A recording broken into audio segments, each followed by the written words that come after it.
Olá, pessoas queridas, tudo bem com vocês? Espero que todos, todas, todes estejam bem. Eu sou Tari Cristina, sou educadora, e nesse mês de julho, o canal Amar, Orar, Viver trará um conteúdo bastante importante para a nossa história, que é sobre as mulheres negras.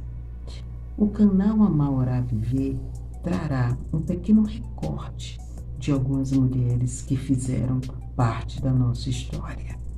Mas por que isso? Porque o mês de julho é conhecido como Julho das Pretas e, particularmente, no dia 25 de julho é o Dia da Mulher Negra. Vamos saber o porquê um pouquinho? Pois é.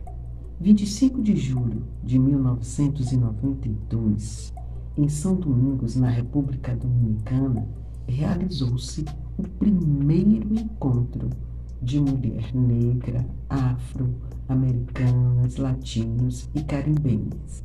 Desde então, o dia 25 de julho ficou marcado como o Dia da Mulher Negra. Mas para nós, não é simplesmente um dia de homenagem, mas, sobretudo, um dia de denúncia.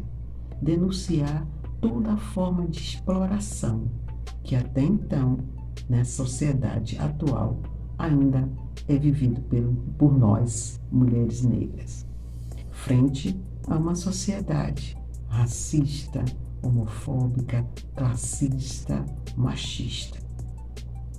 Assim, o canal Amar, Orar, Viver trará um recorte da história de algumas mulheres negras que fizeram parte da nossa história e até então são negadas nos livros didáticos. Diga-se de passagem que a gente agora vem sabendo da história dessas mulheres por causa da luta do movimento negro.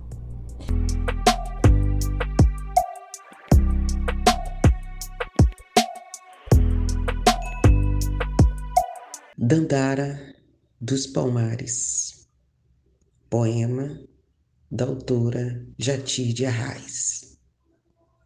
Para falar dessa guerreira, faço humilde reverência, pois Dandara dos Palmares tem importante influência.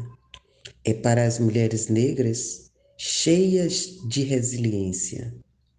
A história que não contou sobre a vida de Dandara, pois além de ser racista, essa história é muito, seu machismo se encara, sem um pingo de respeito e sem vergonha na cara.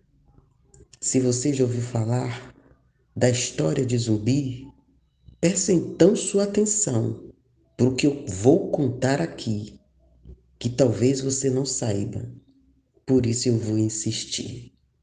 E como a nossa história, ela tem o papel de apagar, de invisibilizar as mulheres heroínas, é que eu estou aqui para contar, hoje, no Julho das Pretas, sobre Dandara dos Palmares. Falar de Dandara e começar a falar da história dela é um pouco que eu vou compartilhar com vocês da minha própria história. Já madura, adulta, eu ouvi falar de Dandara. Até então eu não sabia da história dela e nem quem era ela. E olha que eu já militava no movimento já há um bom tempo. Mas assim que eu soube de que heroína eu estava naquele momento aprendendo a história, logo me veio a ideia de quando fosse mãe e se tivesse uma filha, colocar o nome de Dandara. E assim foi feito. O universo me concedeu. Hoje eu sou mãe de uma Dandara. A todas as Dandaras, a Dandara dos Palmares, a Dandara minha filha, a referência, minha reverência, e que vocês se tornem referências cada dia do seu povo, do povo negro. Aí se vai, gente. Dandara foi companheira de Zumbi dos Palmares. Viveu no Quilombo dos Palmares, na Serra da Barriga, localizado em Alagoas, no século XVII. Com ele, com Zumbi, teve 3 filhos, Motumbo, Harmódio e Aristógiton. Espero ter pronunciado o nome deles corretamente. Dandara, para além do exercício de ser mãe e de realizar simplesmente as funções domésticas, assim como nós, mulheres negras, que temos várias jornadas de trabalho, Dandara, ela aprendeu a arte da capoeira e de manusear armas. Foi uma grande estrategista na defesa do seu povo e exerceu um papel fundamental na construção e no comando do Quilombo dos Palmares. Não se tem definido a data e o local do seu nascimento. No dia 6 de fevereiro de 1694, Dandara toma a mais difícil decisão de se jogar no penhasco, numa demonstração de muita coragem em prol da liberdade. Lembrando a frase de Carolina Maria de Jesus, abre aspas, o negro só é livre quando morre, fecha aspas. Quilombo dos Palmares, um dos marcos da resistência do nosso povo, do povo negro, contra o regime escravocrata brasileiro. Dandara, a sua história retrata o significado do seu nome, princesa guerreira, princesa negra. Dandara dos Palmares, nossa heroína, nosso símbolo de resistência. Dandara, vive em nós. Viva Dandara dos Palmares.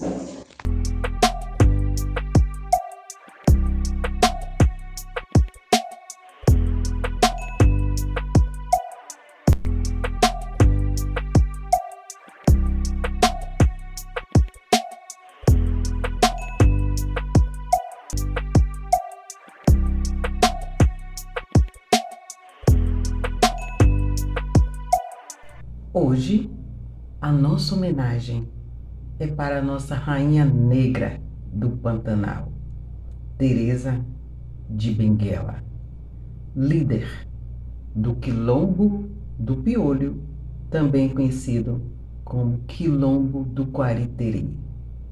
Salve Teresa de Benguela. Vai clarear, oi, vai clarear, um sol dourado de quimera, a luz de Teresa não apagará e a viradouro brilhará na nova era.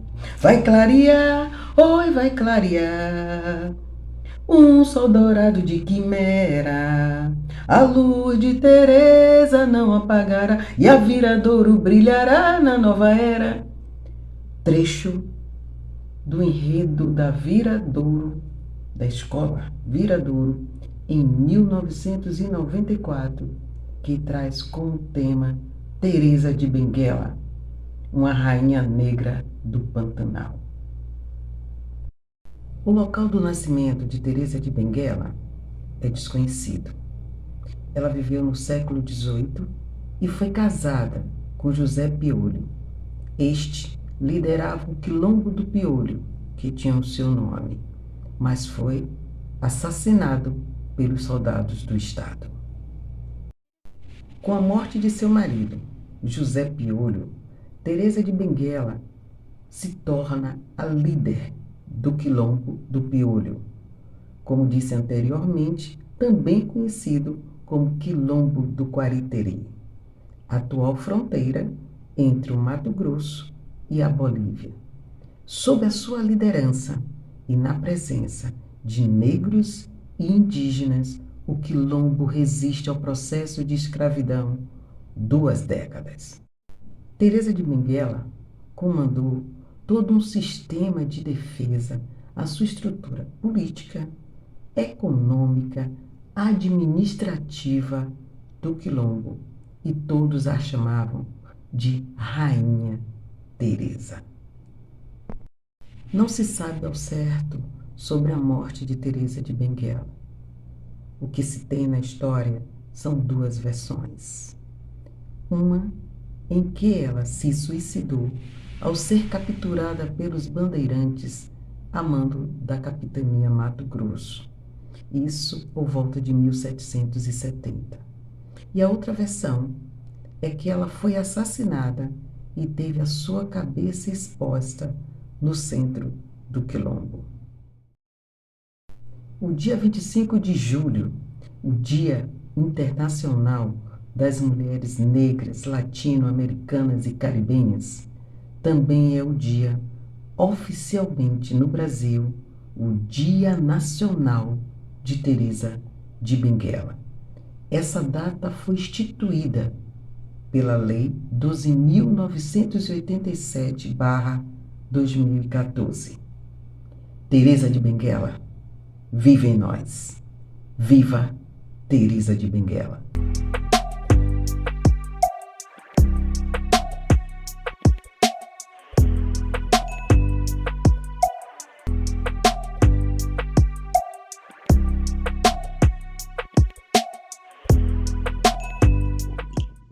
A história de luta das mulheres negras em defesa do seu povo sempre existiu. Falar do 2 de julho, da independência da Bahia, é lembrar dela, dessa mulher alta, capoeirista, que liderou uma luta contra a invasão dos portugueses na ilha de Itaparica.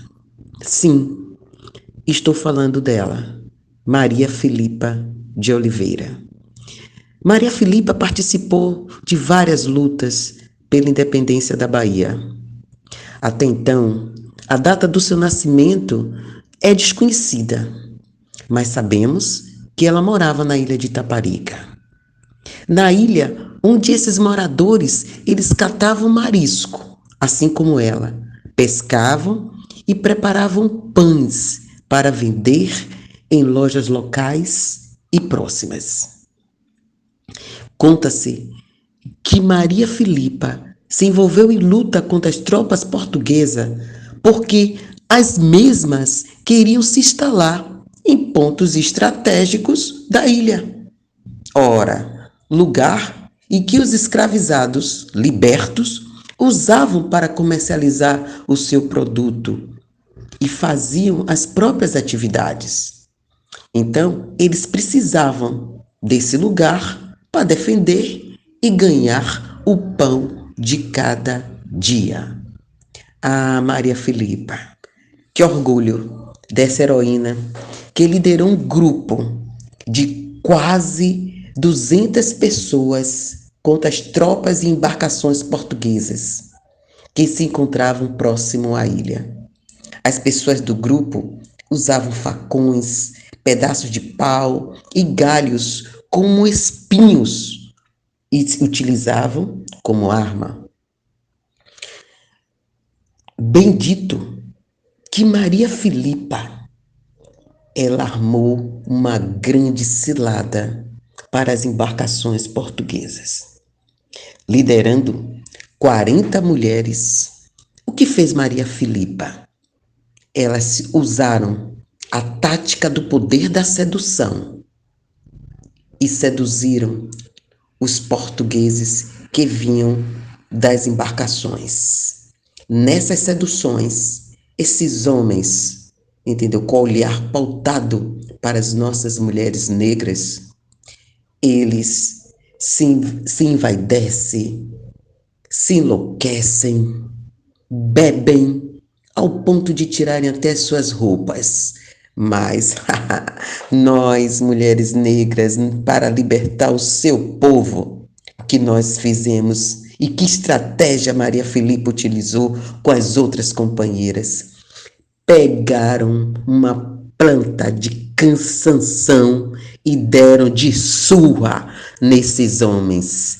Uma planta que provoca a sensação de queimaduras. Enquanto essas mulheres guerreiras, sábias, inteligentes nessa estratégia contra os portugueses, surravam eles, outras estavam queimando as embarcações dos portugueses que tentavam ousar invadir a ilha.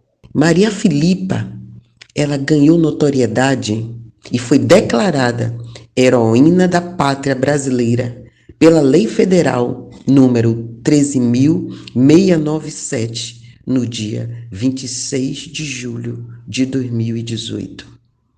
A sua morte foi no dia 4 de julho de 1873.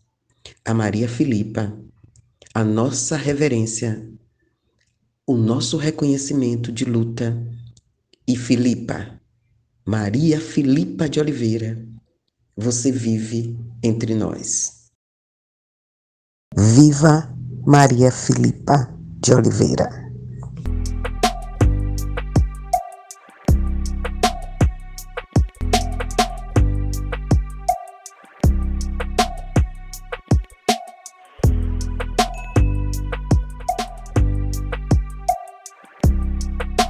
Como é revoltante lembrar na nossa história o processo de escravização do povo negro. E mais revoltante se torna em pensar como esse processo negou a várias mulheres negras o direito de exercer o ser mãe. Muitas separadas de filhas e filhos sem o direito de vê-las e vê-los crescerem. Quando não, estes tinham suas vidas ceifadas. A história de hoje fala de uma grande heroína que teve o seu direito de ser mãe negado. Mas por que isso? Pelo seu envolvimento nas lutas de libertação do seu povo em Salvador. Pois é, estamos falando de Luísa Maim. Luísa Maim teve que fugir logo após a revolta dos malês e deixar o seu filho de 5 anos entregue a seu pai, este branco. Viciado em jogos, vende o seu próprio filho como escravo para pagar dívidas. Foi a partir dele, de seu filho, Luiz Gama, que Luísa Maim começa a ser retratada na história. Carta de Luiz Gama a seu amigo Lúcio de Mendonça, sobre sua mãe. Sou filho natural de uma negra africana livre da Costa Mina Nagô de nação de nome Luísa Maim, pagã, que sempre recusou o batismo e a doutrina cristã. Minha mãe era baixa, de estatura magra, bonita, a cor era de um preto retinto e sem lustro. Tinha os dentes alvíssimos, como a neve. Era muito altiva, geniosa, insofrida e vingativa. Dava-se ao comércio, era quitandeira, muito laboriosa e mais de uma vez na Bahia foi presa como suspeita de envolver-se em planos de insurreições de escravos que não tiveram efeito. Era dotada de atividade. Em 1837, depois da Revolução do Dr. Sabino na Bahia, veio ela ao Rio de Janeiro e nunca mais voltou. Procurei-a em 1847, em 1856 e em 1861 na corte, sem que a pudesse encontrar. Nascida em Costa da Mina, na África, pertencente à tribo Maim da nação africana Nagô, daí a origem de seu nome, Luísa Maim foi uma grande articuladora nos levantes de escravizados que sacudiram a então província da Bahia nas primeiras décadas do século XIX. Luísa Maim, com a mobilidade de ser quituteira e através do seu tabuleiro, passava bilhetes escritos em árabe, trocando informações entre os revoltosos. Vale salientar que a revolta dos malês foi organizada por escravizados muçulmanos. Luísa Maim, com essa estratégia, tornou-se a grande líder da Revolta dos Malês em 1835, na Bahia. Luísa Maim vive em nós. Viva Luísa Maim!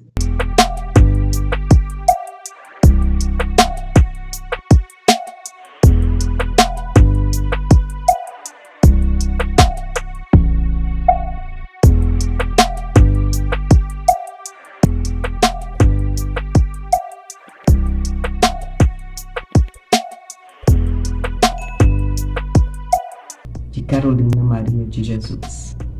Carolina nasceu 14 de março de 1914 em uma comunidade rural, Sacramento, em Minas Gerais.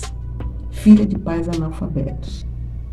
Carolina só estudou 2 anos numa escola Allan Kardec e contam que lá ela descobriu a ler.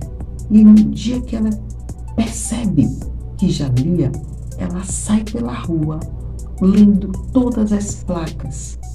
Mas ao chegar em casa, não tinha nenhum livro para ler.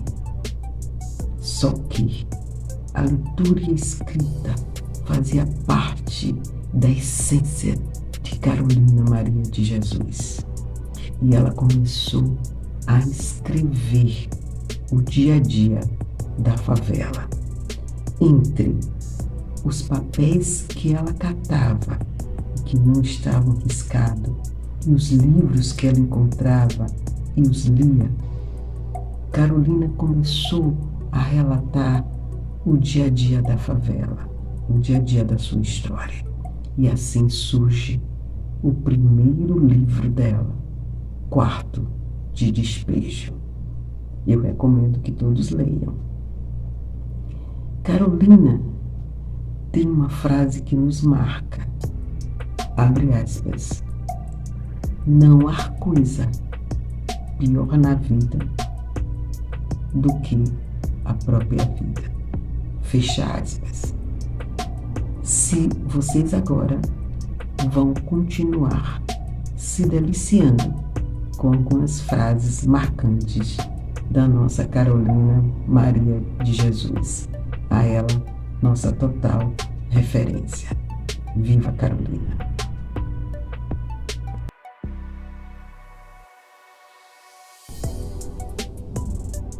Eu cato papel, mas não gosto. Então eu penso, faz de conta que eu estou sonhando. Comigo o mundo vai modificar-se. Não gosto do mundo como ele é. Forte isso, não é, gente? Quando o homem decidir reformar a sua consciência, o mundo tomará outro roteiro. Há de existir alguém que, lendo o que eu escrevo, dirá: isto é mentira, mas as misérias são reais. Atualmente, somos escravos do custo de vida. Frase mais contemporânea do que essa: aos que trabalham e aos que levam a vida torto e a direito. Perfeito, Carolina. Que não tem amigo, mas tem um livro, tem uma estrada. A vida é igual a um livro. Só depois de ter lido é que sabemos como encerra. Fantástico, gente. O negro só é livre quando morre. Temos só um jeito de nascer e muitos de morrer. Já estava cansada de viver às margens da vida.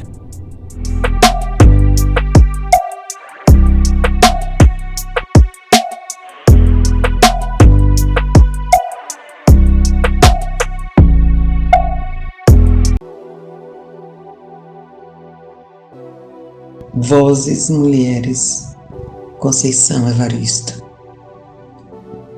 A voz de minha bisavó ecoou criança nos porões do navio. Ecoou lamentos de uma infância perdida. A voz de minha avó ecoou obediência aos brancos donos de tudo.